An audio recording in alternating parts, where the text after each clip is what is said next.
आपका antibody mediated hyper sensitivity या type 2 hyper sensitivity. ठीक है, हाइपर सेंसिटिविटी का आपको पता है कि हमारी जो बॉडी का इम्यून रिस्पॉन्स होता है वो हाइपर सेंसिटिविटी करता है, जो एंटीजन एंटीबॉडी के खिलाफ होता है। ठीक है, इसमें टाइप 2 हाइपर सेंसिटिविटी में क्या होगा, cell damage caused by antibodies directed against cell surface antigen. ठीक है, एंटीजन का आपको पता होगा कि एंटीजन ऐसे पार्टिकल, फॉरेन पार्टिकल होते हैं जो बॉडी के अंदर जब दाखिल होते हैं तो बॉडी जो होगी रिवर्स में उसके एंटीबॉडीज़ क्रिएट करती है जो उन एंटीजन्स को ख़त्म करने की कोशिश करती है। ठीक है, एंटीजन के नतीजे में जो बॉडी के अंदर एंटीबॉडीज़ बन जाती हैं ना, ठीक है, जो एंटीबॉडीज़ जो क्या करेंगी, एंटीजन को ख़त्म कर रही होंगी, ये वाली एंटीबॉडीज़ सम टाइम हमारी बॉडी के अंदर एलर्जी काज कर देती हैं। ठीक है, इस टाइप की जो एलर्जी होगी, जो हाइपर सेंसिटिविटी होगी, जो हमें एंटीबॉडीज़ की वजह से होगी, वो एंटीबॉडी मीडिएटेड हाइपर सेंसिटिविटी कहलाएगी। ठीक है, ये बात क्लियर है। ठीक है, एंटीजन क्या होते हैं, फॉरेन पार्टिकल होंगे जो हमारी बॉडी के अंदर कोई भी पार्टिकल फॉरेन आता है, बैक्टीरिया या कोई भी पार्टिकल है, उसके नतीजे में हमारी बॉडी जो उसको ख़त्म करने के लिए एंटीबॉडीज़ बनाएगी। ठीक है, वो एंटीबॉडीज़ क्या करती हैं, वो उन एंटीजन्स को ख़त्म करने की कोशिश करती हैं। ठीक है, जब वो ख़त्म होंगे तो वो वाले एंटीबॉडीज़ हमारी बॉडी के अंदर मौजूद रहेंगी। ठीक है, ये एंटीबॉडीज़ वही होती हैं जो हम वैक्सीनेशन के दौरान एंटीबॉडीज़ बॉडी के अंदर प्रोड्यूस करवाते हैं। ठीक है, जिस तरह आजकल एक कोरोना की वैक्सीन चल रही है, कोरोना का वो वबा चल रही है, तो उसमें क्या होता है कि कुछ लोग होते हैं जो कोरोना जिनको होता है पर वो एसिम्प्टोमेटिक होता है, उनके अंदर वो सिम्टम्स कोई भी शो नहीं होते, पर उनका जो टेस्ट होता है वो पॉजिटिव आ जाता है। ठीक है, 14 डेज़ बाद उनका एंटीबॉडी टेस्ट करते हैं। ठीक है, आया कि इनके अंदर एंटीबॉडीज़ बन गई हैं। ये वही एंटीबॉडीज़ होती हैं जो कोरोना के खिलाफ एक्शन शो कर रही होती हैं, बॉडी को कोरोना से बचा रही होती हैं, ये हमारी इम्यून सिस्टम का हिस्सा होती हैं। ठीक है, ये एंटीबॉडीज़ क्या करती हैं, सम टाइम्स ये बॉडी के अंदर हाइपर सेंसिटिविटी काज कर देती हैं और इनकी वजह से बॉडी में एलर्जी काज हो जाती है, जिसे टाइप 2 या एंटीबॉडी मीडिएटेड हाइपर सेंसिटिविटी कहते हैं। In these disorder, the person produce antibodies directed against antigens present on the surface of his or her own cell। मतलब सेल के अंदर जो एंटीजन जाएंगे उनके नतीजे में ये वाली एंटीबॉडीज़ बनेंगी। ठीक है, एंटीबॉडीज़ जो बनना वो इम्यून सिस्टम का नॉर्मल हिस्सा है। अगर ये हाइपर सेंसिटिविटी कार कर दे तो फिर ये बीमारी होगी। ठीक है, इसके एग्जांपल हमारे पास है haemolytic disease of the newborn, RH disease और मियास्थीनिया ग्रेविस। ठीक है, ये वाली दो डिजीज़ हैं जो type 2 antibody mediated hyper sensitivity की एग्जांपल्स हैं। सबसे पहले हमारे पास है haemolytic disease of the newborn. ठीक है, समटाइम्स आपने देखा होगा कि मदर को ना एंटी-डी का इंजेक्शन लगाया जाता है। एंटी-डी प्रेगनेंसी के जब डिलीवरी होती है उसके बाद एंटी-डी इंजेक्शन लगाया जाता है। ठीक है, वो किस लिए लगाता है, अगर मदर का ब्लड जो है वो RH नेगेटिव है। ठीक है, if the baby is RH positive and mother is RH negative. ठीक है, मतलब अगर मदर का बी नेगेटिव ब्लड है, बच्चे का बी पॉजिटिव है। ठीक है, ड्यूरिंग डिलीवरी कोई ना कोई जो ड्रॉप्स ब्लड के जो होंगे, जो हमारे पास बच्चा होगा उसके जो ब्लड के ड्रॉप्स होंगे वो मदर के अंदर रह जाएंगे। जो मदर के अंदर जो RH नेगेटिव होगी उसके अंदर वो ये पॉजिटिव के खिलाफ एंटीबॉडीज़ बन जाएंगी। ठीक है, जिस टाइम जब नेक्स्ट बच्चा होगा, ठीक है, नेक्स्ट बच्चा जब उस मदर के अंदर आएगा प्रेगनेंसी के दौरान, ठीक है, वो बॉडी के अंदर मदर के अंदर एंटीबॉडीज़ होंगी। ठीक है, RH पॉजिटिव के खिलाफ अगर वो बच्चा RH पॉजिटिव हुआ तो वो एंटीबॉडीज़ होंगी, वो RH पॉजिटिव ब्लड को डैमेज करना शुरू कर देंगी, जिससे बच्चे को एनीमिया हो जाता है। ठीक है, ब्लड की कमी हो जाती है। ठीक है, इसमें वही कहता है कि RH antigens are expressed at the surface of red blood cells during pregnancy. There is often a tiny leakage of the baby's red cells into the mother circulation.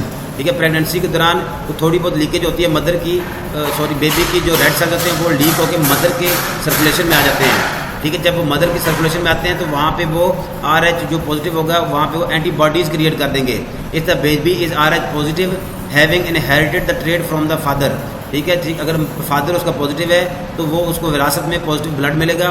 ठीक है, and the mother RH negative, और माँ उसकी जो है वो RH negative है। These red cells will cause her to develop antibodies against the RH antigen. ठीक है, जब RH पॉजिटिव उस मदर के अंदर आएगा जो कि RH नेगेटिव है तो वो रेड सेल्स वहाँ पे एंटीबॉडीज़ पैदा कर देंगे। ठीक है, these antibodies usually IgG class में not develop fast enough to cause problem for the first child. ठीक है, ये एंटीबॉडीज़ IgG टाइप के होते हैं और ये जो पहला बच्चा होगा उसके अंदर कोई प्रॉब्लम क्रिएट नहीं करेंगे। ठीक है, but can cross the placenta and attack the red cells of the subsequent RH positive foetus. ठीक है, पर ये प्लेसेंटा क्रॉस करके ये वाले जो RH पॉजिटिव जो एंटीबॉडीज़ होंगे ये मदर के अंदर रहेंगे। जब नेक्स्ट बच्चा उसके अंदर आएगा जो RH पॉजिटिव होगा तो वो प्लेसेंटा क्रॉस करके उस बच्चे के अंदर जाके प्रॉब्लम क्रिएट करेंगे, उसके अंदर ये एनीमिया काज कर देंगे।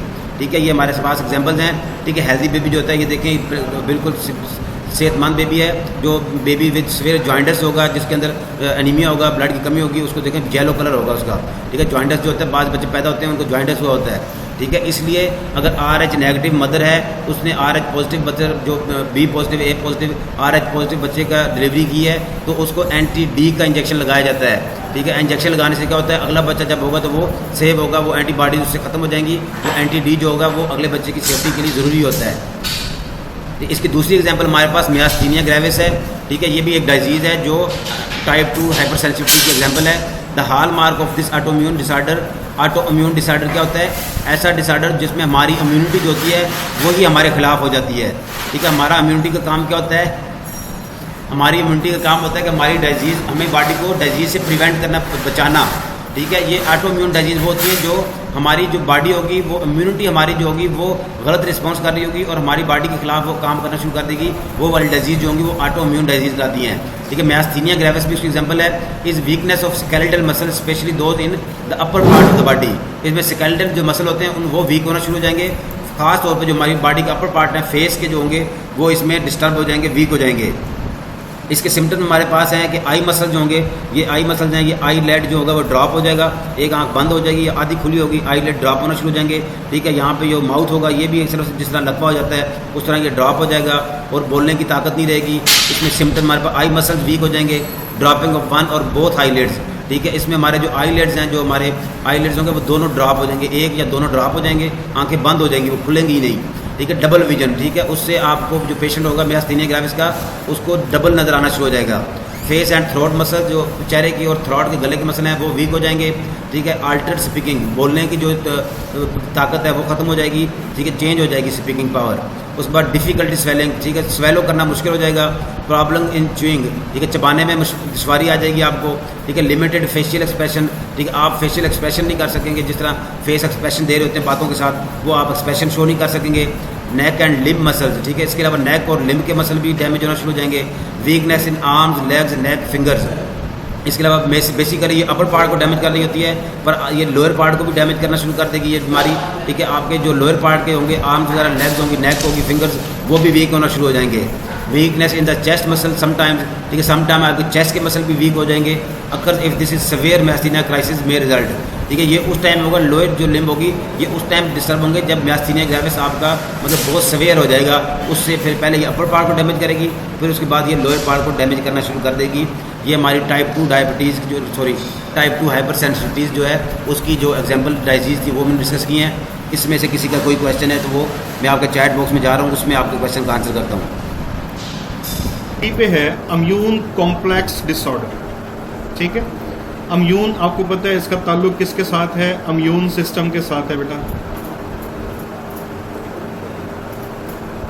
अच्छा, और यहाँ पे बात की गई है कॉम्प्लेक्स की। कॉम्प्लेक्स किसे कहते हैं, कॉम्प्लेक्स उसे कहते हैं जहाँ पे एक से ज़्यादा चीज़ों का कॉम्बिनेशन, ऐसी चीज़ जिसमें 2, 3, 4, 5, 8, 10, 15, 20 चीज़ें इकट्ठी मिल के जगह पाई जाएं तो उसको बेटा हम कॉम्प्लेक्स कहते हैं, ठीक है। तो यहाँ पर जो कॉम्प्लेक्स है ना बेटा वो 2 चीज़ों का है, नंबर 1 एंटीबॉडीज और नंबर 2 पे है एंटीजन। तो जब एंटीबॉडीज और एंटीजन का कॉम्बिनेशन बनता है तो उसको हम इम्यून कॉम्प्लेक्स कहते हैं, इम्यून कॉम्प्लेक्स कहते हैं। This type of hyper sensitivity the antibodies form complex with antigen, कि एंटीबॉडीज जो है ना वो एंटीजन के साथ कॉम्प्लेक्स बनाती हैं, और जब वो कॉम्प्लेक्स बन जाता है the damage caused by deposition of this complex into tissue. For example ये देखें जी, ये हमारे पास टिश्यू है और ये बेटा एंटीजन और एंटीबॉडीज का कॉम्प्लेक्स है। फिर ये कॉम्प्लेक्स क्या होगा, एंटर इनटू टिश्यू, कि वो टिश्यू में एंटर हो जाएगा, और जब वो टिश्यू में एंटर होगा तो वहाँ पे जाके क्या होगी, टिश्यू डिस्ट्रक्शन या टिश्यू डैमेज। तो इस किस्म की हाइपर सेंसिटिविटी को हम टाइप 3 हाइपर सेंसिटिविटी कहते हैं, ठीक है। ये आप देख सकते हो बेटा, ये हमारे पास टिश्यू है, आप सबको नजर आ रहा होगा, दिस इज द टिश्यू, ये देखें लिखा हुआ भी है, और ये हमारे पास क्या है, वाई शेप की एंटीबॉडीज़ हैं, और ये हमारे पास एंटीजन है। तो एंटीबॉडीज एंटीजन का कॉम्प्लेक्स बनेगा जिसको हम इम्यून कॉम्प्लेक्स कहते हैं। फिर ये कॉम्प्लेक्स टिश्यू में डिपॉजिट हो जाएगा और वहां जाकर टिश्यू की डिस्ट्रक्शन पैदा करेगा, और इस डिस्ट्रक्शन को हम बेटा टाइप 3 हाइपर सेंसिटिविटी, जिसको इम्यून कॉम्प्लेक्स डिसऑर्डर कहते हैं। डिसऑर्डर आपको पता होना चाहिए, डिसऑर्डर किसी भी बीमारी को कहते हैं बेटा। इसकी एग्जांपल हमारे पास सीरम सिकनेस है। अब देखिए सीरम सिकनेस क्या है। Serum sickness is caused by many protein present in anti serum. देखिए बेटा, अगर आप ब्लड में से ब्लड सेल्स को निकालते हैं तो जो चीज़ बचती है उसको सीरम कहते हैं, ठीक है। और एंटी सीरम मतलब ये होता है कि अगर उसमें से प्लाज्मा प्रोटीन को भी निकाल देना तो उसको एंटी सीरम कहते हैं। तो बेटा सम टाइम कुछ प्रोटीन ऐसी होती हैं जो कि एंटी सीरम में पाई जाती हैं। Being foreign to the recipient and active immunity develop against this protein. देखो बेटा, दो किस्म की इम्यूनिटी होती है, मैं आपको बता दूं। इम्यूनिटी 2 टाइप की होती है, एक होती है एक्टिव और एक होती है पैसिव। एक्टिव वो होती है जो कि नेचुरल होती है, कुदरती तौर पे हमारी बॉडी में होती है। और बेटा पैसिव वो होती है जो कि हम इंड्यूस करवाते हैं, इंड्यूस वाया इंजेक्शन, कि हम इसमें बाहर से एंटीबॉडीज ऐड करके बॉडी को इम्यून बना देते हैं। तो ये 2 किस्म की है, एक होती है एक्टिव इम्यूनिटी, एक होती है पैसिव। तो याद रखना बेटा, एक्टिव इम्यूनिटी वो होती है जो कुदरती तौर पे पाई जाती है बॉडी के अंदर, और पैसिव इम्यूनिटी वो होती है जो पहले से मौजूद नहीं होती। तो वो बेटा फिर हम इंजेक्शन को एंटर करके फिर वो बॉडी के अंदर इंड्यूस करते हैं। अब क्या होगा, being foreign to the recipient and active immunity develop against these protein, कि इन प्रोटीन्स के खिलाफ बॉडी में इम्यूनिटी डेवलप हो जाती है। Resulting the antibodies bind to the immune complex to these carried by the blood and deposit in the wall of vessel. अब क्या होगा कि बेटा ये जो प्रोटीन है, ये प्रोटीन एक्ट करेंगे एज ए एंटीजन के तौर पे। फिर इन एंटीजन के साथ ये एंटीबॉडीज कंबाइन करेंगी, ये देखें जी, कंबाइन करने के बाद फिर इनका बनेगा इम्यून कॉम्प्लेक्स, ठीक है। अब क्या होगा, देखिए इम्यून कॉम्प्लेक्स जब बनेगा, मैं आपको इतना बता दूं, ये देखें, ये है एंटीजन और ये है एंटीबॉडी, इनका कॉम्बिनेशन बनाता है इम्यून कॉम्प्लेक्स। और बाद में वो इम्यून कॉम्प्लेक्स जो है ना, फिर वो ग्लोमेरुलस में जाके डैमेज कर देता है। ग्लोमेरुलस आपको पता है बेटा नेफ्रॉन में पाया जाता है। तो जब वो ग्लोमेरुलस में जाके डेपोजिट होगा तो वो ग्लोमेरुलस की जो ब्लड वेसल है उनको डैमेज कर देता है। तो इस प्रॉब्लम में क्या आ सकता है, इसमें बेटा फीवर हो जाता है, हाइव से मुराद एलर्जिक रिएक्शन हो जाता है, आर्थराइटिस, जोड़ों का पेन, और प्रोटीन इन यूरिन, कि बेटा हमारे जो यूरिन है उसके अंदर प्रोटीन आना शुरू हो जाते हैं। उसके बाद है टाइप 4 मीडिएटेड हाइपर सेंसिटिविटी, जिसको डिले टाइप कहते हैं। बेटा टाइप 4 मीडिएटेड हाइपर सेंसिटिविटी या डिले टाइप हाइपर सेंसिटिविटी, ये वो होती है जो कि देर से पैदा होती है, जो कि फौरन से पैदा नहीं होती। इसको इंड्यूस होने में थोड़ा सा टाइम लग जाता है, तकरीबन 2 से 3 दिन का या वीक भी लग सकता है। Because it takes a day और 2 day for the T cell to develop the exposure to the antigen. मतलब टी सेल को एक्टिव होने में 1 से 2 दिन लग जाते हैं, इसलिए टी सेल अपना रिस्पॉन्स शो करने में 2 से 3 दिन या 1 दिन लगा देते हैं, और इसी वजह से इसको हम क्या कहते हैं, डिले टाइप कहते हैं। The cell mediated hypersensitivity can occur with extrinsic antigen और विद इंटरनल एंटीजन। देखो बेटा एंटीजन 2 किस्म के होते हैं। एंटीजन एक होते हैं एक्सट्रिंसिक, एक होते हैं इंट्रिंसिक। बेटा जो एक्सट्रिंसिक है ना, वो होते हैं कि कम फ्रॉम आउटसाइड, कि ये बाहर से आते हैं, ठीक है। और ये बेटा क्या होते हैं, प्रेजेंट इनटू बॉडी, ये बाहर से नहीं आते, ये बॉडी में पहले से मौजूद होते हैं। तो कहने की बात ये है कि जो सेल मीडिएटेड हाइपर सेंसिटिविटी है, जिसको डिले टाइप कहते हैं, ये 2 किस्म के एंटीजन की वजह से हो सकती है, इंट्रिंसिक भी और एक्सट्रिंसिक भी। अब 1 बाय 1 इनको देखते हैं। सबसे पहले है extrinsic antigen. The most common example of cell-mediated hypersensitivity to external antigen is to contact dermatitis। अब contact dermatitis क्या होता है कि जब कोई चीज़ आपको छू के चली जाती है तो उसकी छुअन से जो एलर्जी पैदा होती है उसको contact dermatitis कहते हैं। Cause in some people when their skin is exposed to the chemical they are allergic, कि जब उनकी स्किन पे वो केमिकल आता है जिससे वो एलर्जिक होते हैं तो उससे बेटा वो कॉन्टैक्ट डर्माटाइटिस जो है ना उसको क्या कर देते हैं बेटा, प्रोड्यूस कर देते हैं। एग्जाम्पल इसकी catechol from poison ivy by poison oak. ये हमारे पास डिफरेंट पॉइजन हैं बेटा, प्लांट्स भी हैं, प्लांट के नेम हैं। अगर यानी कि ये प्लांट आपको छू जाते हैं या आप इनसे छू जाते हैं तो ये बेटा प्रॉब्लम हो सकता है। निकल, अक्सर ज्वेलरी में निकल इस्तेमाल होता है, डाइज कलर को कहते हैं, और ऑर्गेनिक केमिकल इंडस्ट्री। तो ये बेटा चारों की चारों चीज़ें मिलकर क्या बनाती हैं? एक्सट्रिंसिक एंटीजन बनाती हैं। क्या बनाती हैं? Extrinsic antigen. अब है intrinsic antigen, the cell mediated type of self cause autoimmune disease. मतलब ये वो आपके पास बेटा जी रिस्पॉन्स है कि जिसमें एंटीजन नेचुरली तौर पे, कुदरती तौर पे आपकी बॉडी में पहले से मौजूद होता है। ठीक है, तो बेटा इसमें जो डिजीज़ पैदा होती है उसको हम ऑटो इम्यून डिजीज़ कहते हैं। ऑटो इम्यून डिजीज़ क्या मतलब? ये वो डिजीज़ होती हैं कि जिसमें आपका ही अपना इम्यून सिस्टम आपकी बॉडी के टिश्यू के खिलाफ हो जाता है। तो इसकी वजह से जो बीमारी पैदा होती है ना बेटा, उसको ऑटो इम्यून डिजीज़ कहते हैं। जैसा कि ये देखें जी, डायबिटीज़ टाइप 1। ठीक है, अब टाइप 1 में होता क्या है बेटा? इंसुलिन प्रोडक्शन स्टॉप, इंसुलिन की प्रोडक्शन स्टॉप हो जाती है। क्यों? क्योंकि बेटा beta cell of pancreas destroy, कि बेटा आपके जो बीटा सेल होते हैं पैंक्रियाज के डिस्ट्रॉय हो जाते हैं। कौन डिस्ट्रॉय करता है? Our own immune system. इसको हमारा ही इम्यून सिस्टम क्या कर देता है बेटा जी? डिस्ट्रॉय कर देता है। हमारा ही इम्यून सिस्टम क्या कर देता है बेटा जी?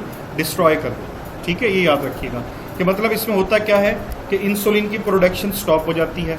वजह क्या है? क्योंकि हमारी बॉडी के अंदर जो पैंक्रियाज हैं वो अपने बीटा सेल डिस्ट्रॉय हो जाते हैं। बीटा सेल को डिस्ट्रॉय कौन करेगा? हमारा इम्यून सिस्टम। मतलब हमारा इम्यून सिस्टम हमारे ही बीटा सेल के खिलाफ हो जाता है और वो हमारे ही बीटा सेल को डिस्ट्रॉय कर देगा। तो जब बीटा सेल नहीं रहेंगे तो इसका मतलब इंसुलिन को पैदा करने की फैक्ट्री खत्म हो जाएगी, और जब इंसुलिन ही नहीं बनेगी तो फिर बेटा उससे टाइप 2 डायबिटीज मेलाइटस हो जाती है। मल्टीपल स्क्लेरोसिस भी ये बताता हूँ। और ऑर्गन ट्रांसप्लांट रिजेक्शन, इसमें होता क्या है? जब आप किसी को किडनी डोनेट करते हैं, लीवर डोनेट करते हैं, तो बेटा आपकी होता क्या है कि बॉडी के एंटीबॉडीज उसी किडनी और उसी लीवर के खिलाफ हो जाते हैं। तो इसको कहते हैं ऑर्गन ट्रांसप्लांट रिजेक्शन कहते हैं। अब देखें जी, type 1, in this disease the T cell initiate the destruction of insulin producing beta cell। वही बात आगे जो मैंने आपको बताई कि बेटा इंसुलिन को प्रोड्यूस करने के लिए सेल होते हैं जिनको बीटा सेल कहते हैं। ठीक है, और ये कौन बेटा बीटा सेल किस में होते हैं? पैंक्रियाज में। तो बेटा बीटा सेल को हमारे ही टी सेल जो है ना डिस्ट्रॉय कर देते हैं। अब चीफ कल्प्रिट, कल्प्रिट कहते हैं मुजरिम को। मतलब उसमें कौन कौन उनको मारता है? CD8 सेल होते हैं, साइटोटॉक्सिक टी लिम्फोसाइट्स होते हैं, और बेटा CD हेल्पर टी सेल। ये सारे के सारे मिल के, मतलब ये देखें CD8 सेल भी हो गए, साइटोटॉक्सिक टी लिम्फोसाइट भी हो गए, और बेटा इसके साथ साथ CD plus helper T cell. ये सब मिलके क्या करते हैं? डिस्ट्रॉय द बीटा सेल, कि ये बीटा सेल को डिस्ट्रॉय कर देते हैं। तो जब बीटा सेल डिस्ट्रॉय होगा तो फिर क्या होगा? इंसुलिन की प्रोडक्शन रुक जाएगी। अच्छा, अब मल्टीपल स्क्लेरोसिस देखें। The T cell initiate the attack and destroy the myelin sheet of neuron. ये देखो बेटा, ये न्यूरॉन होते हैं। ये देखिए मैं बना रहा हूँ आपके सामने। ये देखिए ये न्यूरॉन है और ये न्यूरॉन,